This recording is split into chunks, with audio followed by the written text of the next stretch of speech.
Yo. Yeah, I'm excited about this interview, y'all. We have the Bishop Jamie Jackson in the room, y'all. Y'all show your love. Bishop, thank you for being here, sir. No problem. Thank you for having me. So, first of all, congratulations on 6 years of pastoring. You celebrated yesterday. Yes. Yesterday. Tell us about the 2 churches you oversee. So White Hill Baptist Church, I came there. I actually went there about 7 years ago. They were in need of a pastor, and I went to go actually fill in and end up staying. So it has been a tremendous amount of time and collaboration with pastor and people there. And I've learned a lot on that journey as that being my second pastorate. My first, which I'm currently still serving, James Temple Miracle Center, Yes, sir. which is the church that my parents started Wow. back in the mid-'70s. And this coming March will be 18 years. 18 years. Yes. Wow. Now, how do you do both? So starting out, it was kind of difficult. Okay. We, basically had to try to navigate 2 services. After COVID, I decided not to try to continue that role, but to just try to combine some of those services into one. And so we do that. And then the traditional Baptist church only meets first, third, and fifth. Got you. But James Temple, we meet every Sunday. And so on the second and fourth Sundays, we're still meeting. So Perfect. So now you're also a part of an organization that is led by Bishop Brian Keith Hodges. yes, sir. Tell us about that organization and what you do in that organization. Yes. So truly, I'm honored. But Bishop Brian Keith Hodges has been my pastor now for, almost, probably about 15 years. Wow. And maybe a little bit longer than 15. But he's been my pastor ever since. He actually helped consecrate me with Archbishop Q.S. Caldwell. Yes, sir. And we recently relaunched Rehoboth Fellowship International, which I'm excited to be a part of. I currently serve as the assistant presiding bishop, one of the assistant presiding bishops, and I'm excited. It's a lot of work, but I'm excited to be a part and do it with my spiritual father and my fellow brothers and sisters. Yes, sir. Yes, sir. Well, I have an interesting question for you. What made you choose Bishop Hodges as your pastor? Wow, that's listen. And the reason I'm asking is because a lot of people say, "Oh, I got a pastor, I have a pastor," but they really don't have a pastor. It's just wordplay. But what made you choose him as your pastor? So when I first started pastoring in 2008, I asked Dr. David Anthony Clark to be my mentor. Okay. And so he mentored me when I first started as a senior pastor. After meeting Bishop Hodges, serving in Celebration of Praise, we just clicked. And I was like, you know what? I think that's who I need. Because growing up, my parents were my pastor. Yeah. But at that phase of my life, I needed to kind of make some other decisions. Gotcha. I needed to select someone that can not only see me at that level, but also push me beyond that level. Absolutely. And one of the things that my parents told me was that they wanted me to take, the church to another level. And so after meeting him, dialoguing with him, it was like, this is a no-brainer. Yeah. Like, I need a person in my life that's going to challenge me, that's going to encourage me, that's going to make me better. And he was absolutely that. He and continues to be that to this day. I'm not one of those that, I got one pastor a day and then Another pastor day. Yeah, absolutely. Right. So we've been hanging in there and sticking it out through thick and thin. Yeah. And like I told him several years ago, I'm here to stay. Yes, sir. Yes, sir. You've been pastoring a total of how many years? Total of, it'll be 18 years this coming March. Yes. Yes. 18 years is a long time. It is. It's a long time. In 18 years, what is the most devastating thing you've experienced as a pastor? I would say the most devastating thing I've experienced as a pastor is losing loved ones. And I guess that would probably be 2 parts: losing loved ones, but also losing people that you felt like would always be there. So my mom passed away 2010. Sorry. She was she was pretty much the backbone of our family as well as the church. Then 5 years later, my only blood brother passed away. And when he passed away, I tried to grieve his loss the same way I grieved my mother's loss.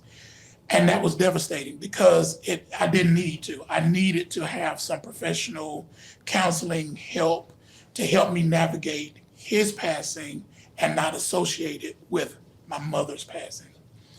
So I didn't realize, but I was still preaching, still traveling in and out of the state, out of the country, preaching, teaching, ministering, but I was angry with God.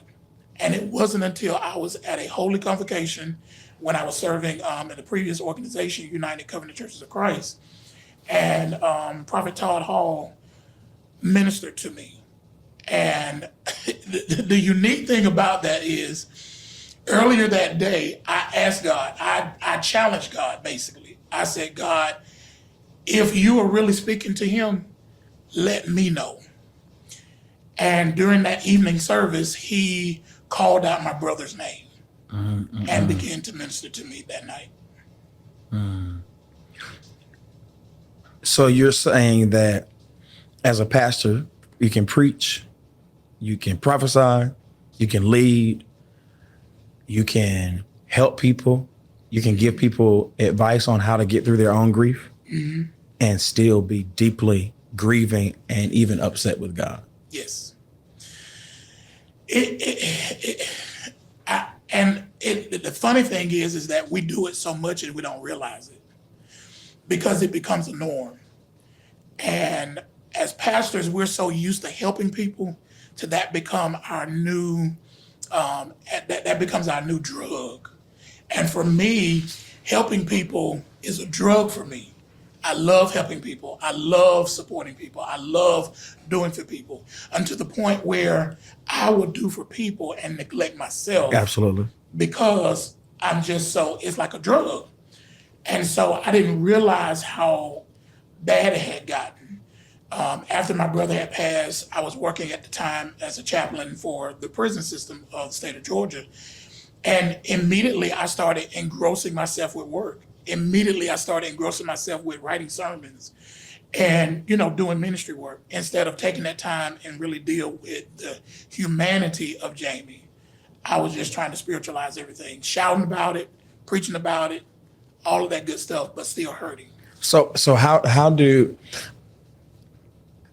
if you were talking to 100,000 pastors all over the world about this topic, how do you recognize that you're using ministry as a coping mechanism to navigate through your own personal grief and pain? How do you know you are literally broken on the inside, but using ministry as a way to heal? When you can't talk about that issue without being overly emotional, that is a key indicator that there's some hurt still there. And it's okay. You just have to learn how to deal with it.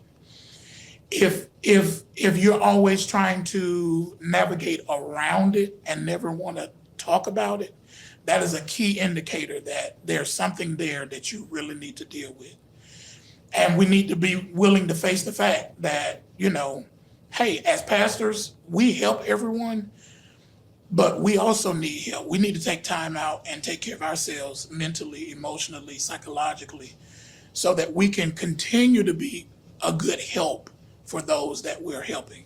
Something that I say all the time, and I've adopted this from my counselor. Sometimes we are so busy trying to give people what is left in our cup, instead of realizing that what's in the cup is solely for me, but what comes out of the cup is for everybody else. That overflow. So it's not until I get into the overflow that I can actually give you something. Now, how do I get into, as a pastor, how do I get into the how do I get my cup filled? And then how do I get into the overflow? Because I believe that a lot of us are giving people the portion versus the overflow. How do I get portion to give you overflow? I believe in order for us to get to the overflow piece, we have to really dive in and identify what it is that we need as an individual. Do a true assessment. What do we need to function at the capacity that we need to function at? And sometimes that take a collaboration of others to help you see that, and not just yourself. So sometimes we have to really take in consideration, okay, I'm not being extra if I need to hear, I love you. I'm not being extra if I'm saying, these things are things that I need in order to feel my self-worth. Sometimes we take the moment or to just overshadow things and spiritualize everything and say, well, you know what, I'll be all right. I'll get over it. But no, sometimes we're human. We need to experience the love that we desire, the love that we need in order to get to that point of overflow, taking care of ourselves, putting people around us that can speak to us and not just speak to the side of us that, that we always like, but speak to that difficult piece of us. Like, hey, Jamie, you need to tighten up right here. That will put us in the place of being in overflow so that we can really give to others the way that we should. And we're not just giving them portions of ourselves. How do I choose the people that have the permission? That's good. To point out my issues as a pastor. And here, and I want to kind of add to that question. Are there people in your ministry that's allowed to do that? Yes. We have to give them permission. Yes, sir. We have to allow them to be our Nathan when we need it. And so that doesn't always happen overnight. Yes, sir. That comes through trials, that comes through tests, that comes through you being able to see, okay, in this moment, I know they have my best interest at heart. Because even when I feel like I'm at the top or the peak of my journey, they are willing to still tell me, hey, your slip showing. As the old church Yeah. And so being able to identify those individuals sometimes can take time. But once we identify them, we need to now empower them to let them know, hey, if you see me going in the error or in a way that I'm not supposed to, I give you permission to say, hey, pull my coattail. Yeah. And say, hey, you might want to check that. And it could be that maybe they have just misassessed it, which could be. But if I never give them the opportunity to share with me, then now it becomes to the point where it's not a building a relationship, it's now more of a dictatorship. So you just messed me up a little bit. It's okay to have people in your life that may misassess what's going on with you. Oh, yes. So I can say, hey, Bishop, I think you're off in this area and be completely wrong, but I still have, if we're in relationship, I have a right to even bring something to your attention and still be wrong? Yes. Why is that? Because every situation that we're dealing with, the person that we're working with may not really know our true emotions at that time unless we share them with them. Once we have shared that true emotion, that true feeling with them, then that gives them more context to understand us as a person holistically. So if we never give them that context, now they're diagnosing us or trying to, tell us what's wrong with us without really having the full picture. It's like when we go to the doctor don't even know that you're feeling bad until you say, I'm not feeling good. Yeah. And so I think it's important that if we're going to be in relationship with people or be in friendship with people, we have to learn how to be honest and say, look, this is not a good day for me. I'm struggling. I'm struggling in my mind. I'm struggling, in my home. I'm struggling in these various areas of my life. And I need you to pray with me. And I think sometimes when we are able to share with people our true humanity as pastors, then it helps them to see us not as gods, Yep. but more as people that are, on their level. What is in your opinion, 18 years of pastoring, what is the biggest problem that pastors are facing as it relates to being shepherds? What's the biggest battle that most people are facing, most pastors are facing? I would say from my perspective, I think one of the biggest battles that most pastors are facing is not genuinely being themselves. We have to put on a facade for everybody. We have to put on airs for everybody. We have to say, Doc, I'm running revival this week. I'm killing them, Doc. And truth be told, you might not. So genuinely not being able to be ourselves, I think, can sometimes cripple us and make us get drunk in those moments when we are at our peak. So when we do hit that valley low, we don't know how to bounce back, or we don't know how to navigate through it because of that valley low experience. And I think a lot of pastors, and it may have come from generations prior to us, where we feel as if we have to meet this mark or this expectation that someone else has set for us, not realizing that we all have different areas of ministry that God wants us to fulfill. And your ministry may not look like mine, or my ministry may not look like the next person, but it is important for me to understand what my ministry is, so that when I see what somebody else is doing up the street, I don't get jealous. Yes, sir. I learn how to celebrate people in their height of ministry. And so I think I think that's one of the areas. Now I'm gonna ask you a tough question. Okay. And if you say, no, Pastor, I don't know, we need to talk about that.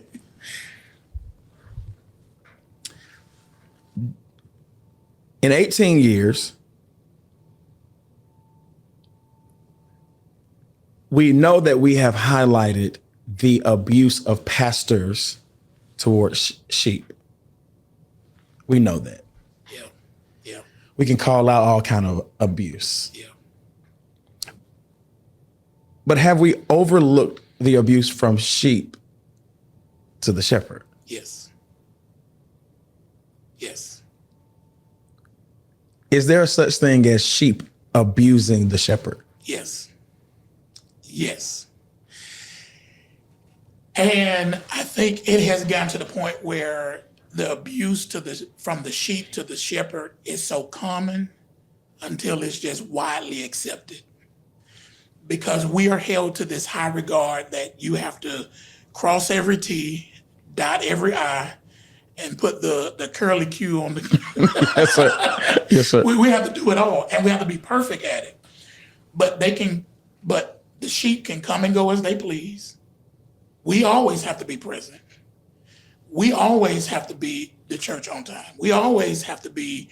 If we're not there, people are like, "Well, what's going on?" The abuse from the pew to the pulpit has, I believe, single-handedly crippled most churches. Yes, sir.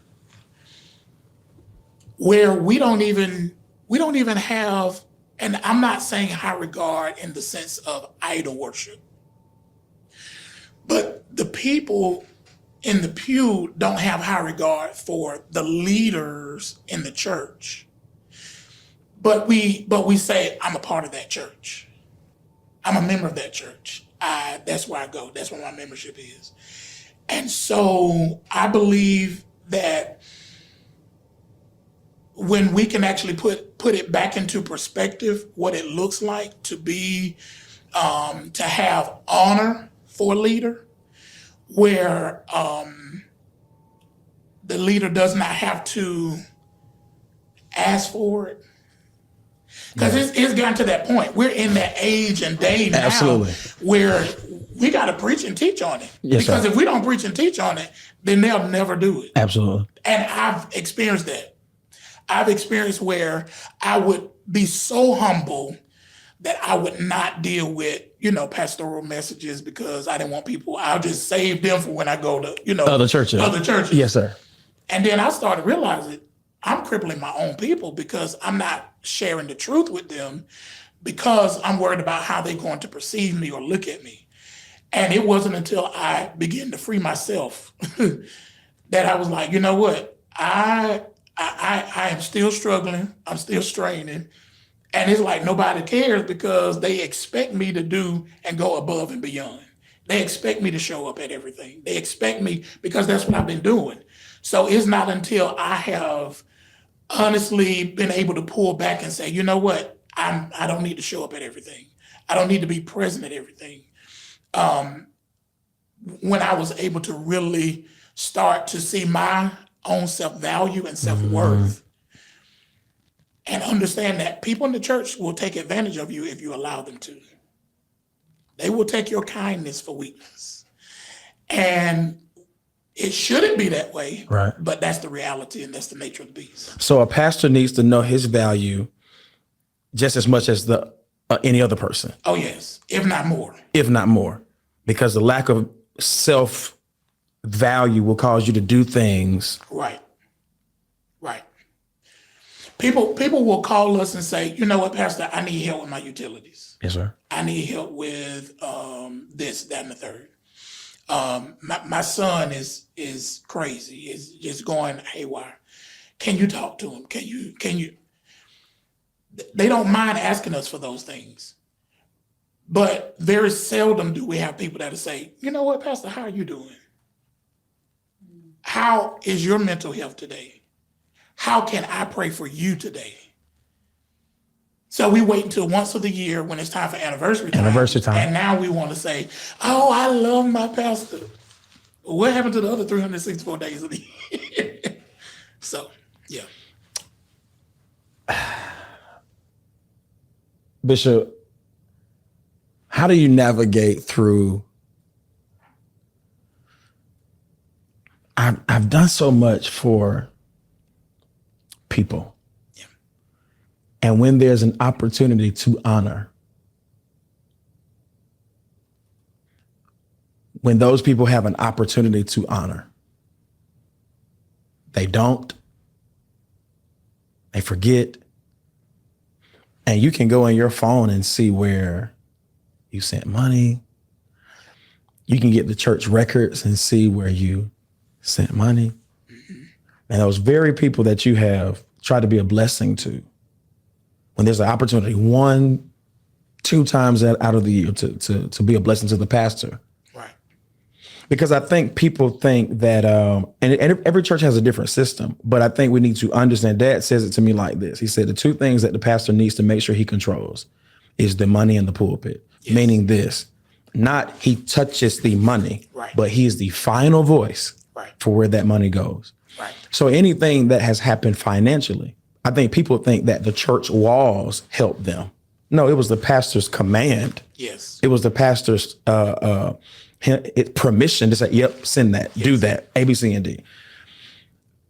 How do you navigate through in your heart as a leader, not preaching and leading from a place of bitterness when you have to look at these people in the face and say, it was an opportunity for y'all to actually just send a card, send a seed, and you didn't do it. Right. But I can go and get records of where I made sure you were good. How do you do that without being bitter? Now that's hard. And I think I have gotten better through my bitterness, but I haven't fully successfully gotten over it.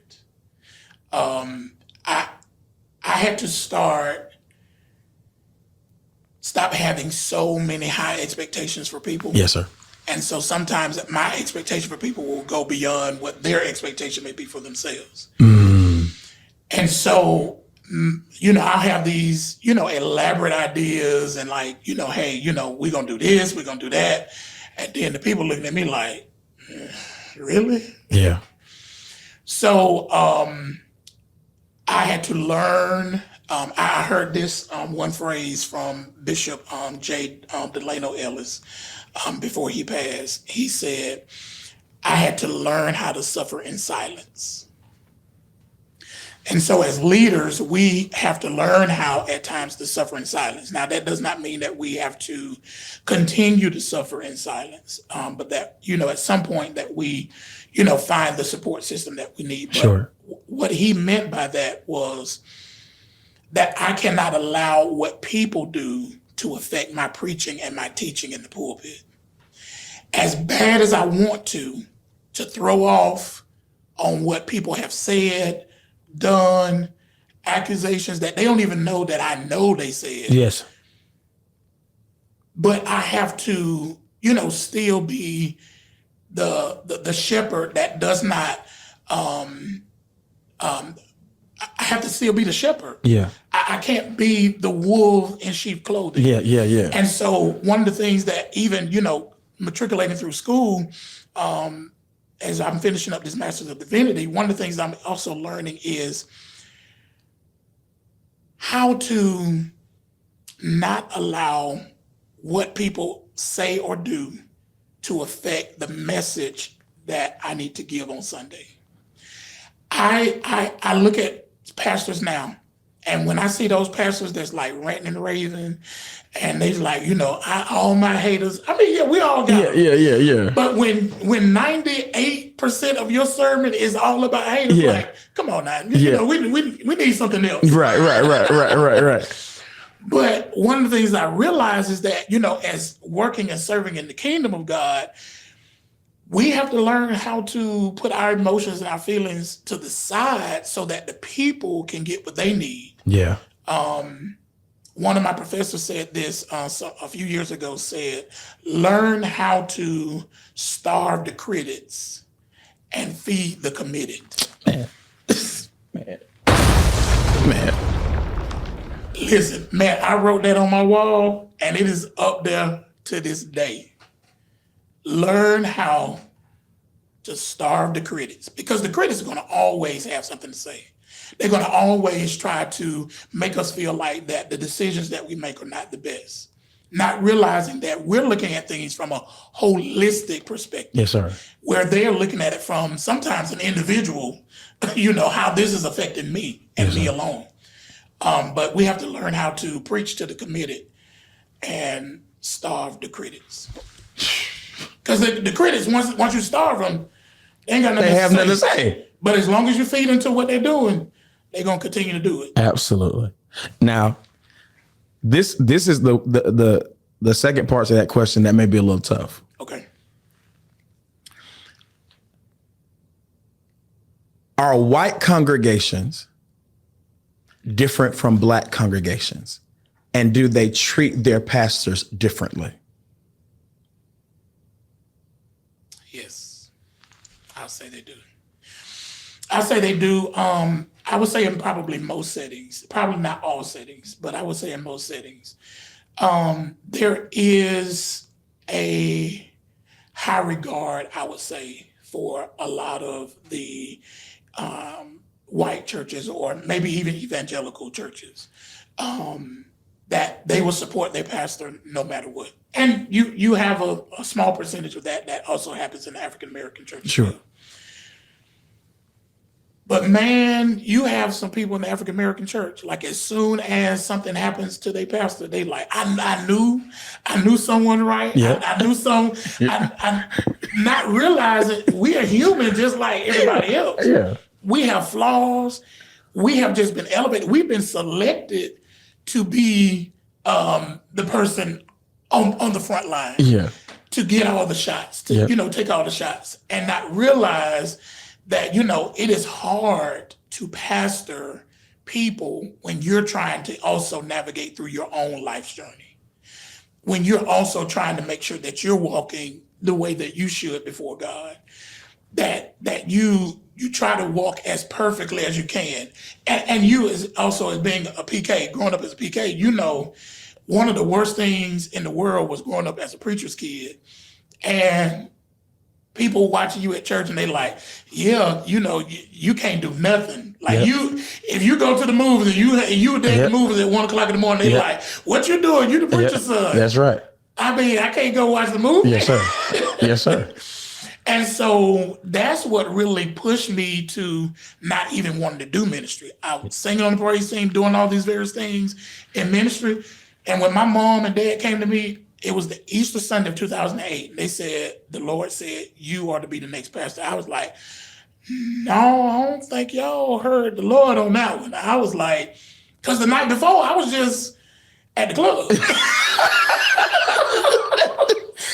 I was just at the club. Yeah. And we were right there in Fort Valley, so Fort Valley State. So a lot of the students, they would come to our church and they would see me in the club on Friday and Saturday. But on Sunday morning, they saw me in the choir stand. Yeah. And, I was like, okay, I can do that, but I can't do what you asked me to do. Yeah. And still, and so I think that has been a big hindrance when it comes to us as pastors. But overall, I think people have to realize, hey, we're human. Yes, sir. That doesn't give us a pass to sin. That doesn't give us a pass to do what we want to do. But we have to have a little bit more compassion when we're dealing with people and realizing that, what, it happened to them and it can easily happen to me. What programs the white mind to honor or regard their white pastors a certain way versus the African-American mind that can tend to crucify its own, eat its own? I would say I will piggyback off a statement that our bishop uses, and that's systems and strategies. Mm. Typically, in the white church, you will see that there's a lot of systems and a lot of strategies that are in place in order to build that structure so that there can be a high regard for the pastor and for the leader. Mm. Whereas in an African-American church, a lot of times those systems and strategies don't even exist. Why? Because we come to have a good time. Have a good time. And so a lot of times we will default in saying, okay, we had a good time in church, and not really be connected to the church like we need to be so that we can understand these systems, strategies, and structures that will help us in order to develop our own idea of what it means to be a Christian or what it means to be a disciple. That's perfect. What are some of those systems that we need in the African-American church? If you can just name two of them, what are two systems that we most definitely need to advance and assist our African-American pastors to bridge that gap between the sheep and the shepherd? I think number one, it has to be a clear understanding of what discipleship really is. Looking at the first century church and how we can somewhat mimic or duplicate that, but understanding through this system of discipleship how that the words of the pastor are not just from a mere man or woman, but that the words from these individuals are from God. Sometimes we're looking at the pulpit and we're looking at the man or we're looking at the woman and we're, okay, that's Jamie or that's Gabe. And we're not understanding that's not Jamie, that's not Gabe, that's God speaking through them in order to get a message to us. And so when we can't look past the physical, the flesh, yeah, and the flesh and the natural, we have completely missed what God wants to deal with us in the spirit realm. We're a social media age, digital age. This is my observation. The last 5 years have been for me like a crucifixion of the church. And we've seen, of course, we understand the word of God says we're prepared for it. But when you see it every single day, every single day from pastors who are not, in my opinion, seasoned enough to critique and criticize the pulpit, what I'm seeing is disciplers, pastors who are creating very critical disciples. And we have disciples that's been, I put a post up yesterday that the church is approximately 2,000 years. We're right under 2,000 years. You're 30. You're 30 years old. Right. The church is 2,000 years old. Right. There's nothing that you could say. There's nothing in your intelligence that could destroy the power of the Lord's church. But when you have the boldness to literally critique and criticize pastors, and you get that spirit from your pastor, Yes. or you are a podcaster that's you've blown up off of the critique of the pastor. Yes. How does a modern day pastor who's called of God, how does he or she navigate through the digital age where your members they're not even changing membership? Their pastor is now an influencer. They you know where we come from. When you left Bishop Jamie's church, you go across town to Pastor Gabe's church. Now I'll leave Bishop Jamie's church and just tune in to my podcaster that has gained a lot of influence off of criticizing the pastor. How am I to navigate through a digital era like that? I think one of the things that we have to do is we have to realize that even as we're navigating through this digital age, that we put into perspective of who we are dealing with, and also put into perspective of where we're going. One of the biggest things that I had to break for myself was being so encouraged by likes. Wow. So when COVID first came, hey, we were a small church, small to medium-sized church. And so we just had Facebook. That was it. We would post on Instagram every now and then. We weren't really trying to do anything big as far as like cameras and live and all that kind of stuff. So when COVID came, it was kind of like we were getting so drunk off of the likes, the shares. And of course, we want that to happen. We want to get it out there. But I think as the leader, we have to make sure that our purpose is not behind the likes and the shares, but more so about the message. Because once we kind of get into that mode of we are influenced by the likes and we're influenced by the shares, then that's what we're going to go with. And we'll do anything to get it. Yeah. We're willing to say anything to get it. Gotcha. We don't have the regard, like you were, speaking of, for those leaders, that 9 times out of 10, these people who are super critical of these pastors or leaders won't even have a conversation with them if they see them in the street. And so that's, for me as a leader, I'm like, okay, it's good for you to get on camera and be like, okay, yeah, you're going to call this person out. No, I shouldn't say no. It's not good for you to get on camera and do that. It's not good. It's very hypocritical. And like you're saying, it develops this whole pattern where now your people feel like that they can do it. Sure. And they don't even take leadership seriously. That's right. And so now you, this lone wolf, and now you want to do things the way you want to do it. You don't understand what submission really is. You don't understand what it means to be in covenant relationship with people. And that even in being in covenant relationship does not necessarily mean that we're going to agree on everything. We may disagree on some stuff. But if I am a leader and I don't agree with what you have done or what you have said, as a brother, I should come to you. I should go directly to you and say, hey, this really grieved my spirit. Instead of me getting on the camera to say, hey, let's get these likes up. Right. And digital age, I get it. I understand, hey, that's the nature of the beast. That's the world that we live in. But I think as pastors, we have to be mindful that the content that we're pushing out is content that's going to be positive, content that will, make sure that we are really in the unchurched. And not doing it from a negative connotation, but making sure that we are doing it from that idea of let's help build the kingdom. Bishop, I'm going to ask you 2 more questions. Okay. This first one out of the 2 may be a little difficult to answer. Do we owe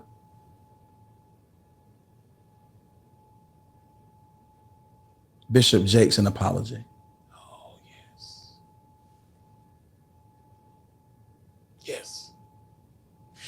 the church world owes Bishop Jakes an apology. We are so ran and ready to jump on the next hot topic that as soon as something comes out on somebody, we're ready to run to the camera. Instead of us running to our knees and saying, God, whatever it is, help him. And if it is true, don't let it fall to me, because we have to remind ourselves that what people are dealing with and struggling with, every one of us, if we are breathing, if we got breath in our body, we are struggling with something. Yeah. And so for us to be willing to crucify him the way that the church did, but not come back to offering an apology, is hypocritical and it's wrong. It's wrong. We have to be willing to own up that when we are wrong, that we can apologize for it. We can say, you know what, I was wrong, I was off, I need to correct my right. I need to correct this wrong.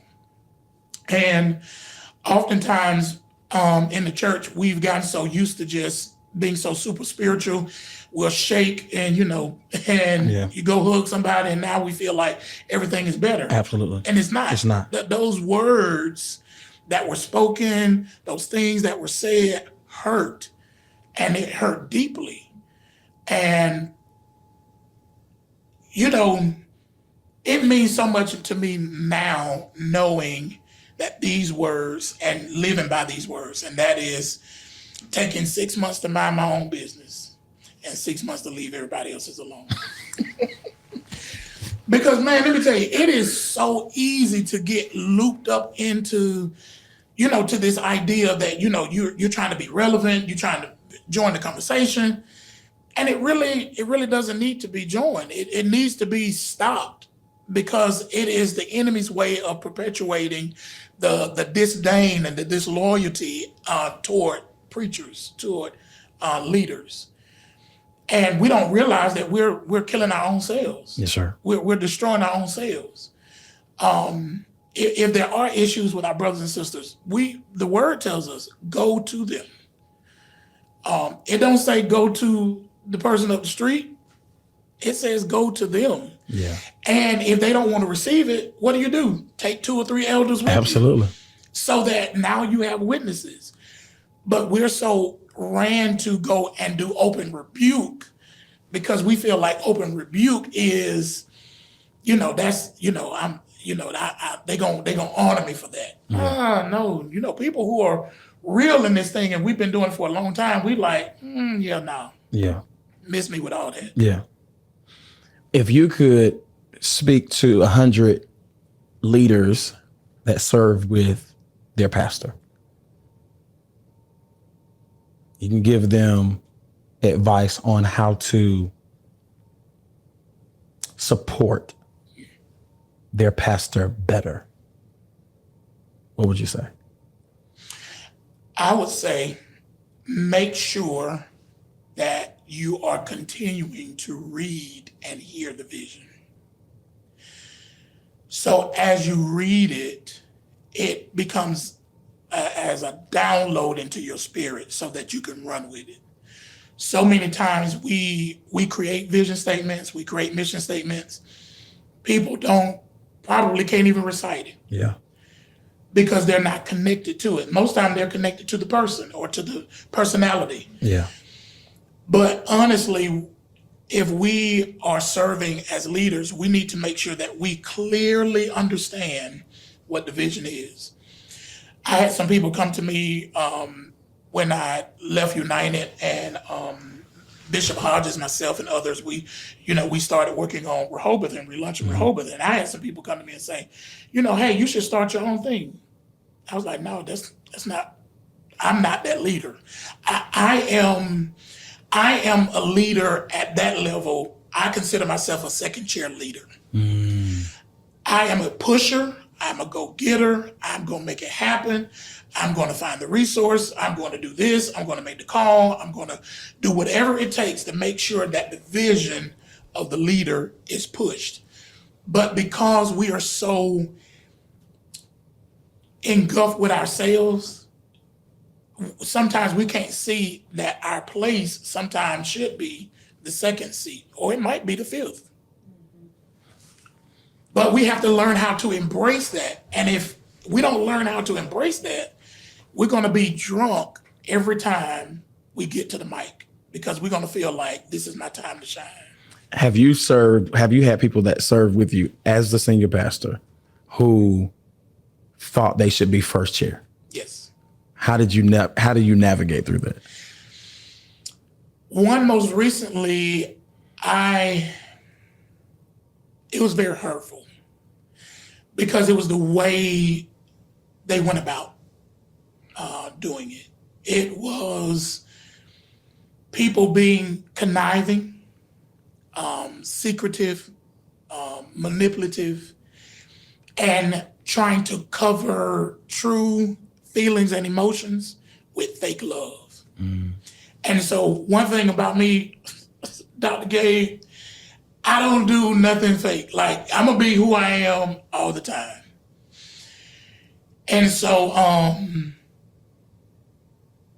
I had to learn, even in this present situation, not to respond. There are some things that they presently have done that I had to say, you know what? I'm not going to respond. I'm not going to respond. I have been at the point where I had already typed out the message, was ready to post it. Not going to respond. Because I had to remind myself of the earlier statement. Yeah. If I starve them, And then people, they feel like, okay, well, I have to super spiritualize this thing. I'm on my way out. So now I have to give bits and pieces of why I'm leaving. Mm.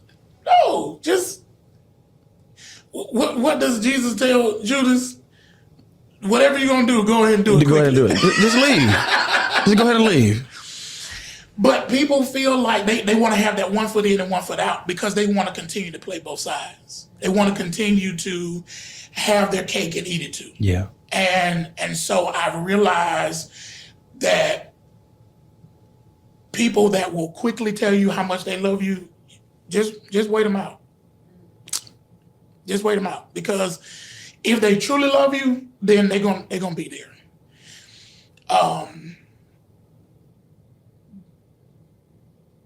But people who, and I think at some point of our ministry, we will always experience that. Yeah. I think that's the reason why, we see that in the New Testament, is because Jesus is trying to let us know, hey, if you're going to be the leaders I need you to be, I need you to understand that this is going to happen to you. Yes, sir. And the persons that we typically think is going to come from doesn't come from them. It's the ones that you least expect. Oh, yes, sir. Oh, yes, sir. And so that's a humbling experience. Yes, sir. And it is one that I've continued to pray and say, God, give me the strength to deal with this. Yes, sir. Because typically what most people want you to do is they want you to respond, and then they want you to act out of character. So now they can have a reason to say, that's the reason why I left. Gotcha. But when you don't give them that, then now, no, you're going to leave because you want to leave. That's right. That's right. Bishop, phenomenal. Phenomenal. Before you go, let's do a shameless plug. Tell us about Rehoboth, and if we want to be a part, for any pastor that's listening, holler at us. Listen, Rehoboth Fellowship International is the place for small to medium-sized churches. Yeah. It is an organization that is geared toward small to medium-sized churches, and we look to pour into those pastors, those churches, those leaders. We are coming up to our leadership summit, which is January the 20. Oh man, I just drew a blank. What is it, Brandon? 28th. The 28th through the 30th. Yeah. January the 28th through the 30th, we will be at ITC. Yes, sir. We just confirmed our hotel location, so we'll be releasing that this week as well. And It is definitely the place you want to be. It is not the place where you're going to just pour into and you are not poured back into. This will be the place that you will see your return and your investment. Absolutely. And so I'm excited about it. I'm excited to serve in this capacity. I'm excited to work with you. Yes, sir. And the place that you're going to be working in as well with the contemporary churches. Yes, I sir. know you're going to do an amazing job. You are a voice for this generation. Wow. And I believe that. And so we support you wholeheartedly. Bishop, thank you for being here, sir. Y'all show your love, y'all, for Bishop Jamie Johnson, y'all.